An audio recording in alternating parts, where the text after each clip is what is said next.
बिस्मिल्लाहिर्रहमानिर्रहीम। प्यारे बच्चों, अस्सलामु अलैकुम। उम्मीद है कि आप सब खैरियत से होंगे। मैं हूं आपका मुअल्लिम मोहम्मद उसामा अनस।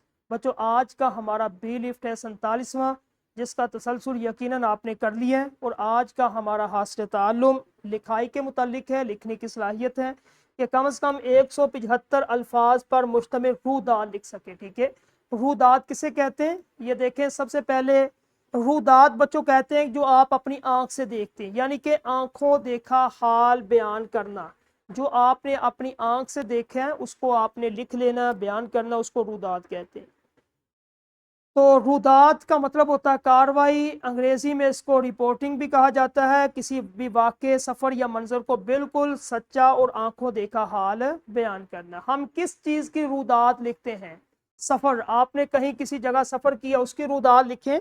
तकरीब आपके स्कूल में या कहीं आप गए, ठीक है, इवेंट में गए, उसमें तकरीब, तो उसकी रुदात लिखें। मंजर, कोई भी मंजर है आपको बारिश का या फिर फितरत के आप मंजर, आप उस पर लिख सकते हैं। हादसा कोई आपकी आंखों के सामने, ट्रैफिक हादसा, एक्सीडेंट हुआ, आप उस पर रुदात लिख सकते हैं। ठीक है, रुदात कहानी में फ़र्क होता है। ये कहानी में ख्याली और तसव्वुराती चीज़ें होती है, रुदात हकीकत पे मबनी होती है।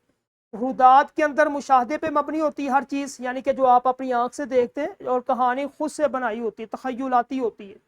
ठीक है, और रुदात मालूमात और रिकॉर्ड के लिए होती है, जबकि कहानी महज तफरीह के लिए होती है। ठीक है, जिस तरह ये सामने वाघा बॉर्डर, इसमें आप गए, आपने पुरजोश हजूम कौमी परचम की परेड देखी, फ़ज़ा में गूंजते नारे देखे। इन तमाम मनाजिर को तरतीब से लिखना रुदात कहलाता है। ठीक है, उसके बाद दूसरा है पहाड़ी मुकाम की सैर। आप वहाँ गए, आप खूबसूरत और सरसब्ज वादियाँ देखी है, ठंडी हवाएं, बादल, मकामी लोगों की सकाफत, इन सब को आप बयान करेंगे तो ये आपका सच्चा बयान होना चाहिए, झूठ नहीं लिखना। तो ये भी एक रुदात बन जाएगी। ठीक है, तो अच्छी रुदात में क्या क्या चीज़ें शामिल होती है? आपने वक़्त, तारीख, इसको लिखना होता है मुकम्मल।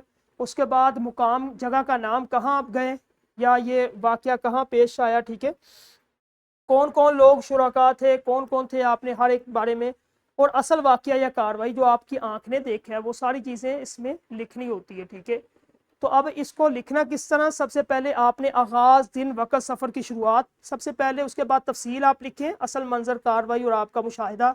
उसके बाद इख्तिताम, घर में वापसी आने तक आपका नतीजा, ये सारी चीज़ें इसको मुकम्मल करना है। ठीक है, रुदात लिखने के अहम उसूल: सादा और मेयारी उर्दू, मुश्किल अल्फाज में ना लिखें, बिल्कुल वाज़ेह होनी चाहिए।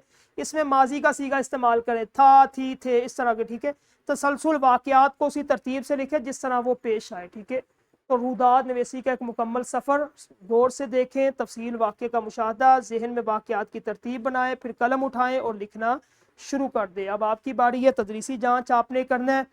क्लास के अंदर मुकम्मल असातिज़ा करवाएंगे। ठीक है, उसके बाद घर में दिखार के लिए काम देना है, वो करेंगे। और आज का हमारा इस लेक्चर का आखिरी, जो इस चैप्टर का आखिरी लेक्चर ख़त्म हुआ। कल इंशाल्लाह हम एक नए लेक्चर के साथ मिलेंगे। अस्सलामु अलैकुम।